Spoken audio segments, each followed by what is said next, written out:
Vous qui aimez étudier à l'étranger dans de bonnes conditions, voici pour vous une opportunité à ne pas rater. L'agence des voyages Wander Service vous donne l'opportunité de réaliser vos rêves en organisant un concours de bourse d'études internationales le 15 décembre 2024 à l'Université pédagogique nationale UPenn avec comme frais de participation $5.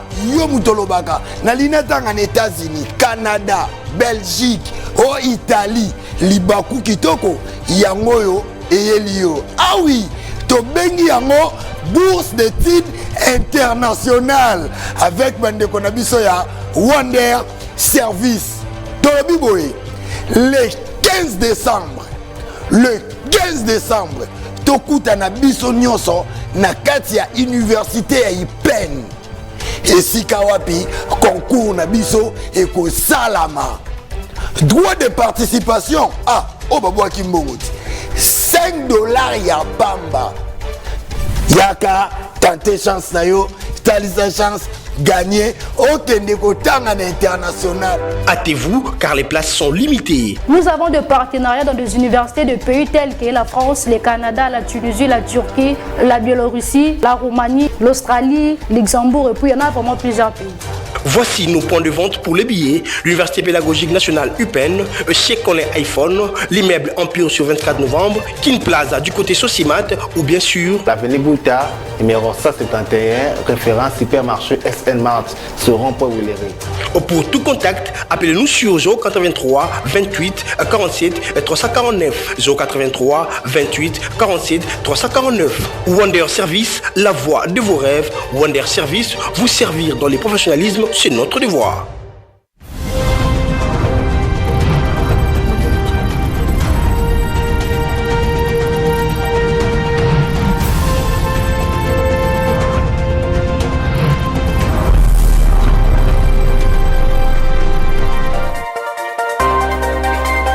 La première ministre Judith Souminois a été reçue ce mardi au Palais Royal par le chef du gouvernement marocain. Et la reprise des élections à Massimanimba et Yakoma, le rapporteur adjoint de la Commission électorale nationale indépendante Paul Moindo, a lancé la formation de chefs de centre de vote. Et enfin, 18 jeunes recrutés en territoire de Djougou dans la chefferie des Bolema, Badjéré, pour rejoindre l'AFC de Corné-Nanga par le biais de la milice Zahir ont été présentés au gouverneur militaire et commandant des opérations, le lieutenant général Boyaka Chamadjoni. Voilà tout pour le titre. Bienvenue dans cette édition du journal. Ouvrant cette session d'information, le président de la Chambre basse du Parlement, Vital Kamerhe, est arrivé au Caire en Égypte pour une visite officielle. Christian Lissoukou donne les détails. Invité spécial du président de la Chambre des représentants égyptienne, Dr Anafi Gebali, le président de l'Assemblée nationale de la République démocratique du Congo, le professeur Vital Kamerhe, accompagné du rapporteur Jacques Joly, est arrivé le mardi 26 novembre 2024 au Caire, capitale de la République arabe d'Égypte. À l'aéroport international du Caire, le professeur Vital Kamerhe a été accueilli par le secrétaire général de la Chambre des représentants égyptienne, Ahmed Ezzat Manaa, et l'ambassadeur de la République démocratique du Congo en Égypte, Kassongo Moussenga Jean-Baptiste. Le mercredi 27 novembre, le professeur Vital Kamerhe et la délégation qui l'accompagne seront reçus par le président de la Chambre des représentants égyptienne, Dr Anafi Gebali, pour une séance de travail avant de poursuivre le séjour avec d'autres activités au programme. Avec un agenda qui s'étale sur 4 jours, cette visite va aussi être une occasion pour les présidents des deux chambres d'échanger dans le cadre de l'appui parlementaire au gouvernement autour de plusieurs projets bilatéraux restés en attente d'implémentation, notamment dans les domaines de l'énergie propre et renouvelable, des infrastructures, de la recherche scientifique et du transport, avec la rénovation du chemin de fer Kinshasa-Matadi et la réhabilitation de quelques aéroports du pays. Le speaker de la Chambre basse du Parlement congolais est aussi accompagné de quelques députés nationaux, dont l'honorable Berthold Oulungu, président de la Commission Relations extérieures, l'honorable Tumbambombo Isis du parti Ensemble pour la République, l'honorable Dibandi Nzondomio du réseau des jeunes parlementaires, ainsi que de l'honorable Abdallah Penembaka de AAUNC. Cette visite fait suite à l'invitation lui transmise le 13 septembre dernier lors de l'audience accordée à l'ambassadeur égyptien en RDC, Hicham Adel Salam, et s'inscrit dans le cadre du renforcement de la relation bilatérale et de la diplomatie parlementaire entre les deux pays frères pour l'intérêt de leur peuple. Je l'ai annoncé tout à l'heure dans le titre, la première ministre Judith Souminois a été reçue au Palais Royal par le chef du gouvernement marocain Milka Mayambi. Donne les détails.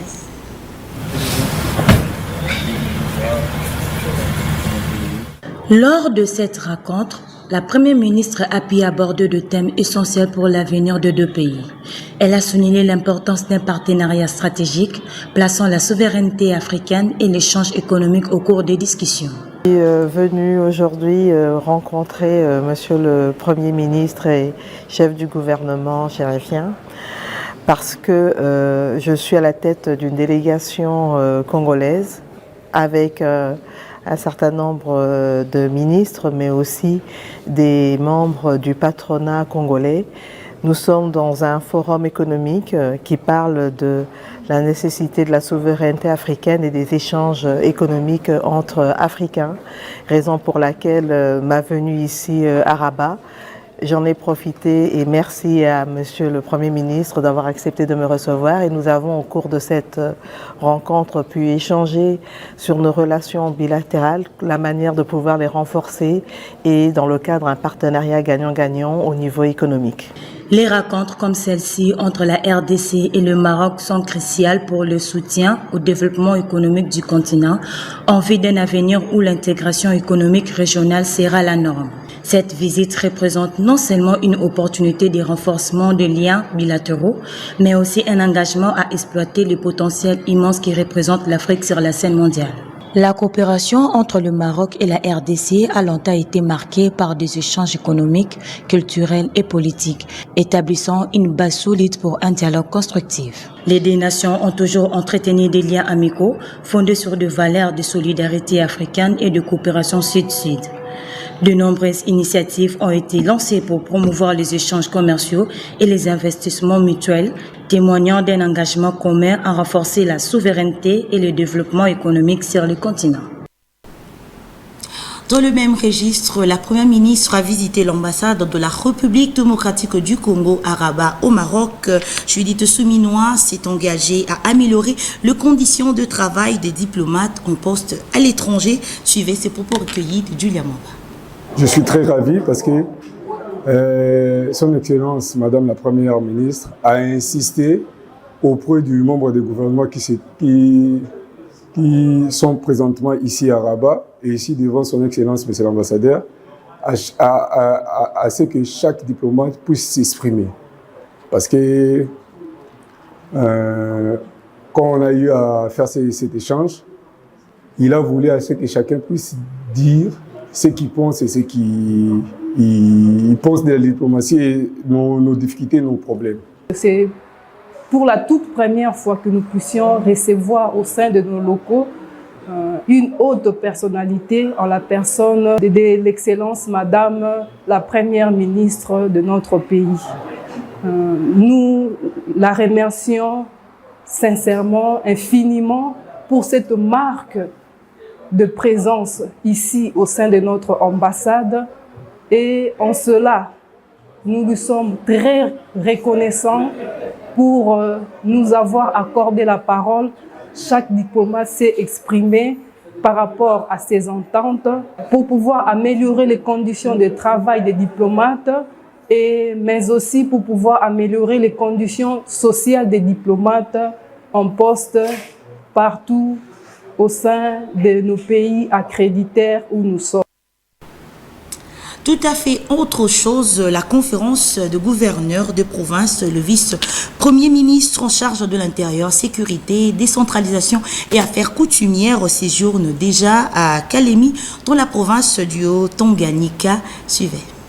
Aéroport national de Kainda. Nous sommes dans la province du Tanganyika. Il est 17h50. L'avion qui transporte le vice-premier ministre, ministre de l'Intérieur, Sécurité, Décentralisation, Affaires coutumières, atterrit. Il est accueilli au pied d'avion par le gouverneur de la province du Tanganyika, Christian Kitungwa, et tant d'autres autorités politico-administratives. Tout de suite, le chef de la police passe en revue les troupes d'honneur de la police.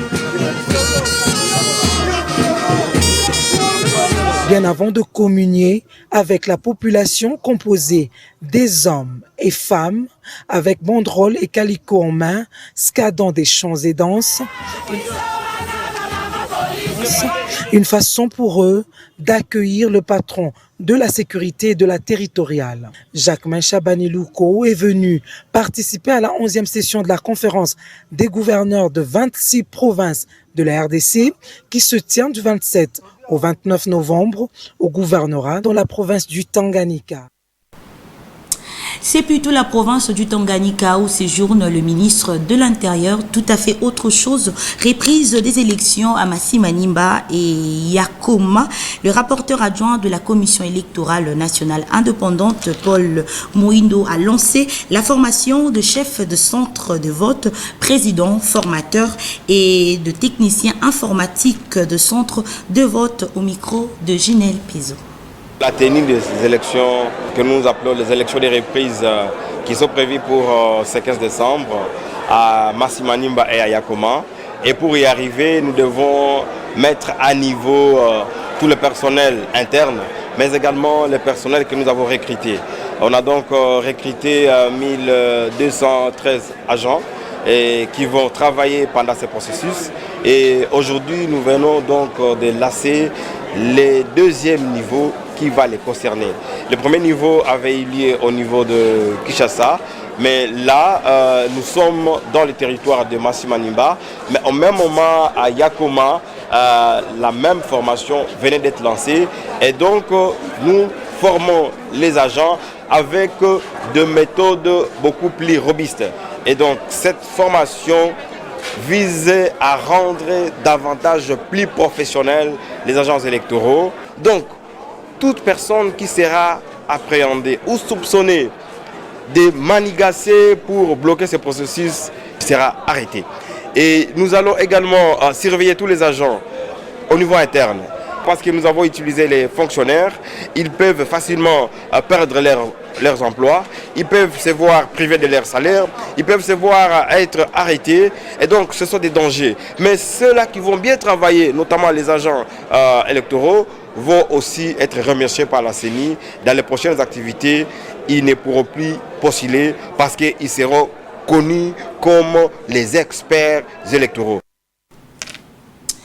Restons dans la province du Tanganyika où le ministre de la Pêche et l'Élevage Jean-Pierre Chimonga a remis le week-end dernier aux pêcheurs de Kalemi et de Mona dans la même province les intrants et autres matériels de travail. Toujours Ginelle Pezo qui signe ce reportage. La cérémonie a été présidée en présence du gouverneur de la province, du secrétaire général de la pêche et élevage. Dans son mot, le ministre de la pêche et élevage, Jean-Pierre Chimonga, a fait savoir que le président de la République place la pêche et élevage au centre de sa vision du développement de la République démocratique du Congo. Permettra à la population d'être nourrie sans problème et surtout qu'il nous donne les statistiques. On a besoin des statistiques, qu'ils utilisent ce matériel à bon père de famille, qui nous donnent les statistiques et que ça nous permette de nourrir la population et qu'on arrive à l'autosuffisance alimentaire. De son côté, le gouverneur de la province, Christian Kitungwa, remercie le ministre pour son implication et promet de plébisciter lors du conférence de gouverneurs de province. L'expression est visible. Vous n'avez qu'à voir mon visage et vous allez comprendre.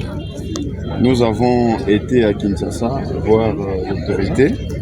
Nous lui avons exprimé le besoin, les desiderata et la souffrance de la population du Tanganyika par rapport à tout ce qui va avec le lac Tanganyika. Quand je lui parlais, je semblais parler à quelqu'un qui ne m'écoutait pas. Mais les retombées, j'ai tout simplement compris que je parlais à une capacité intelligible qui a facilement compris tout ce que nous avons eu comme desiderata et aujourd'hui il a matérialisé. Sans beaucoup parler, mais nous avons vu des œuvres qui parle à sa place. Et je lui ai dit que au moment de la conférence de gouverneurs auprès du chef de l'État, nous le dirons. Le bénéficiaire a remis un gros poisson au ministre. Notons que la présence du ministre de la Pêche et Élevage à Tanganyika se justifie aussi par la montée des eaux du lac portant le... La ministre de la Culture, Art et Patrimoine, Yolande Elébé Madembo, a échangé avec Roland Lumumba, fils du héros national Patrice Emery Lumumba, au sujet de l'incident survenu à l'échangeur délimité sur un lieu hautement symbolique et chargé d'histoire. Christian Lissoukou.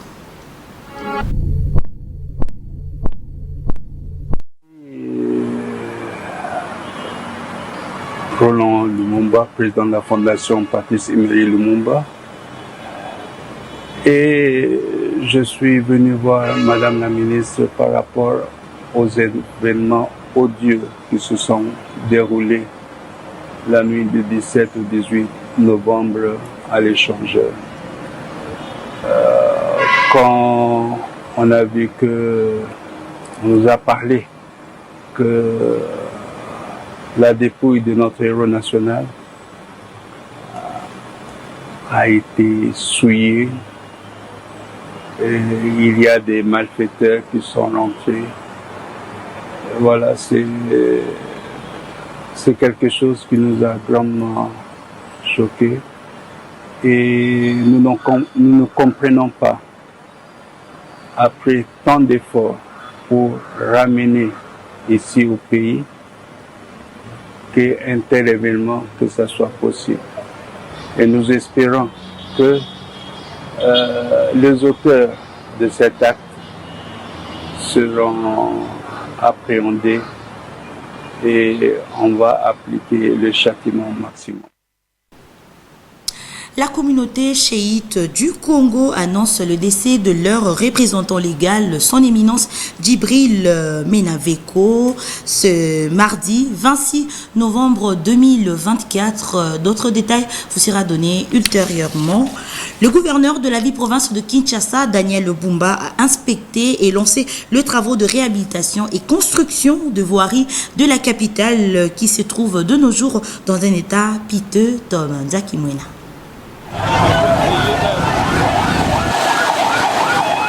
C'est dans le cadre du programme Kinshasa et Zobonga que le gouverneur de la ville-province de Kinshasa, Daniel Bumba, a effectué une visite d'itinérance pour lancer les travaux de réhabilitation et construction de plusieurs routes de la capitale qui se trouvent dans un état piteux. C'était le week-end dernier en présence du vice-gouverneur de la ville ainsi que des ministres provinciaux.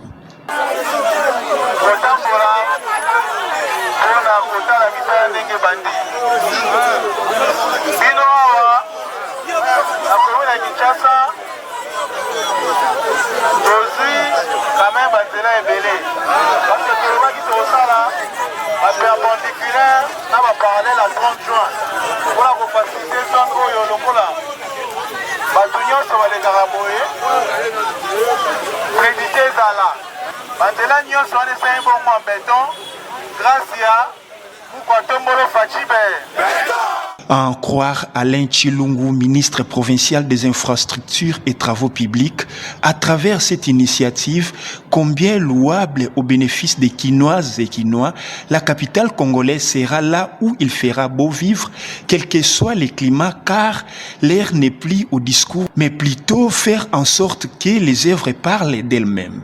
Dans la commune d'Engiringiri, c'est l'avenue à Sosa qui est concernée avec 330 mètres allant de Kasavubu jusqu'à l'avenue Makanza. Sur place, le gouverneur Daniel Bumba a pris son temps de discuter avec les jeunes entrepreneurs congolais responsables de l'entreprise Metal Construct qui exécute les travaux sur cet axe routier. Pour rappel, ce vaste programme qui a transformé la ville-province de Kinshasa en un chantier s'inscrit dans le cadre de la vision du chef de l'État, matérialisée par le gouverneur de la ville-province de Kinshasa, vise à redorer l'image datant de la capitale de la République démocratique du Congo. En Ituri, 18 jeunes recrutés en territoire de Djougou dans la chefferie de Bolima, Badjéré, pour rejoindre l'AFC de Corneille-Onanga par le biais de la milice Zaïre ont été présentés au gouverneur militaire et commandant des opérations, le lieutenant-général Lubuya Kajama Johnny. Ce mardi, par cette occasion, l'autorité provinciale appelle les Ituriens à une dénonciation pour consolider les acquis de la paix enregistrés en cette période de l'état de siège. Naomi Katako.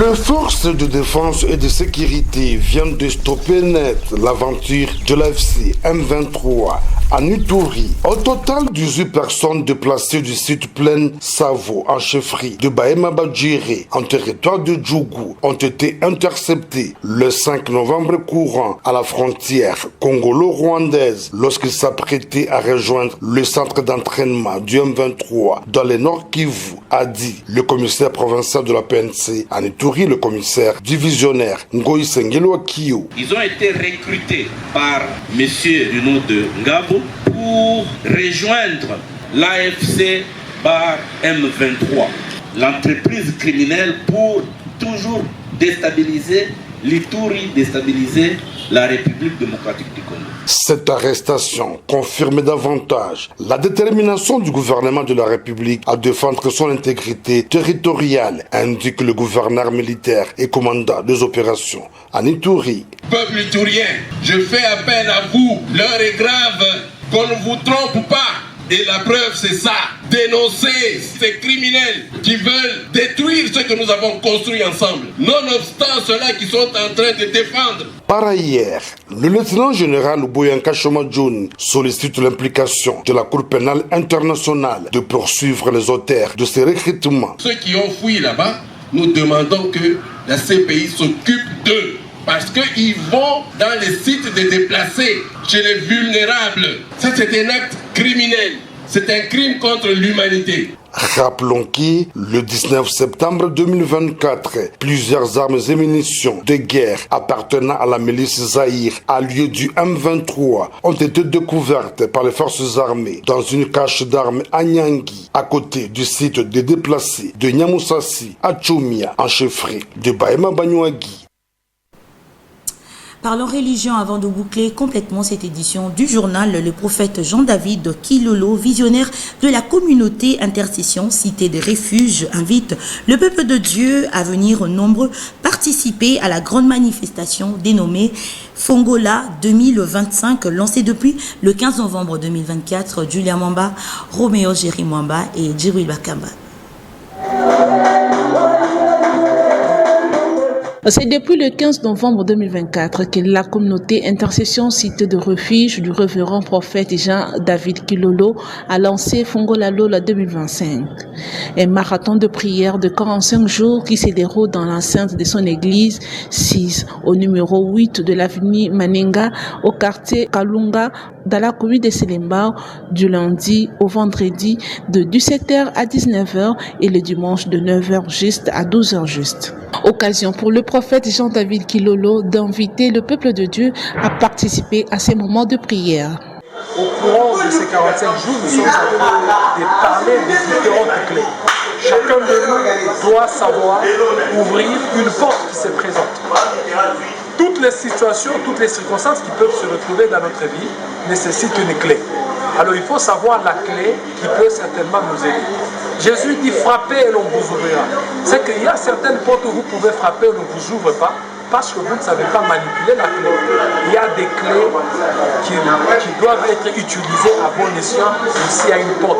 Nous lançons un appel à tous ceux qui nous suivent, ceux qui sont ici au niveau de Gafani, Mongafuna, Makala, Boumou, Selembao. Venez nombreux à ces grands rendez-vous.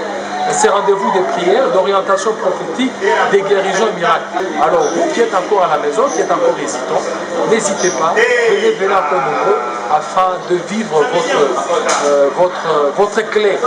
Notons que Fongola Lola 2025, l'une des activités de la campagne 500 ans pour Jésus, va se clôturer le 31 décembre au cours d'une veillée de traversée avec le prophète Jean-David Kilolo comme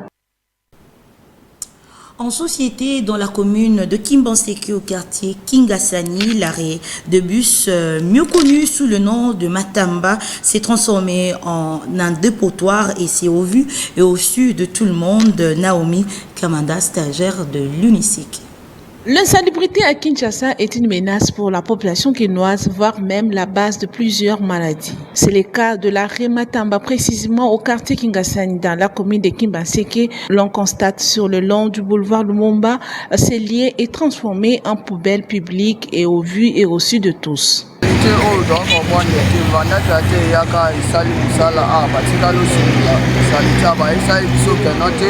ituke oya kotombola salite tidondo okokati na banini okokati salite utai na terrasse batumisaki yango saki mwa quelque chose de sinanya batumisaki na terrasse mpona mai toleka sombule beti etondama nde batumisaki yango bacaka batukamwe salite mosusu euta mpona bakolola bango toseka na gouvernement nde asalaki terrasse bonibongo saka api alongola salite po aba mama batekaka basala misala ndevanda propre te moya respire eza te bamaleo eza pembeni ao babiloko bazaki ezala bongo bien te. L'opération Kin Ezobonga est invitée dans ces quartiers pour assainir afin de rendre ces coins propres. C'est par cet élément que nous mettons un terme à cette grande édition du journal, mais avant de nous quitter, suivez les rappels de principaux titres. Dans ce journal, vous avez suivi, la première ministre Judith Suminwa a été reçue ce mardi au Palais Royal par le chef du gouvernement marocain. Reprise des élections à Massi-Manimba et à Koma, le rapporteur adjoint de la Commission électorale nationale indépendante, Paul Moindo, a lancé la formation de chefs de centre de vote. Et enfin, 18 jeunes recrutés en territoire de Djougou dans la chefferie de Bolema, Badjéré, pour rejoindre l'AFC de Corneille-Longa par le biais de la milice Zahir ont été présentés au gouverneur militaire et commandant des opérations, le lieutenant-général Bouyaka Chama Johnny.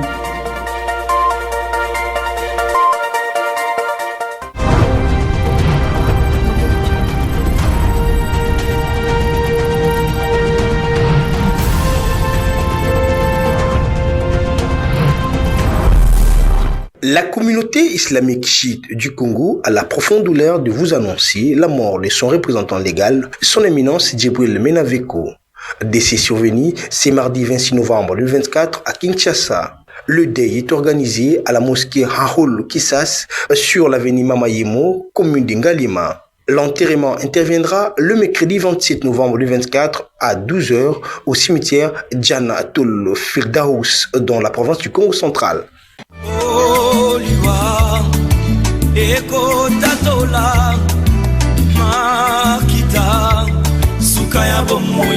La famille Sundi, Philippe Massamba, Brédé Sundi, Dieloubaki, Fiston Lando ont la profonde douleur d'annoncer aux amis et connaissances la mort de leur sœur, mère, tante et grand-mère Espérance Sundi Massanga. Décès survenu le vendredi 22 novembre de suite d'une courte maladie. Les programmes des obsèques se présentent comme suite. Le vendredi 6 décembre, veillée mortuaire dans la salle Mpoya, référence Elengesa. Ce samedi 7 décembre, levée du corps de la morgue d'Ngiringiri pour l'enterrement au cimetière Chemin du Paradis. Ce communiqué tient lieu de faire part.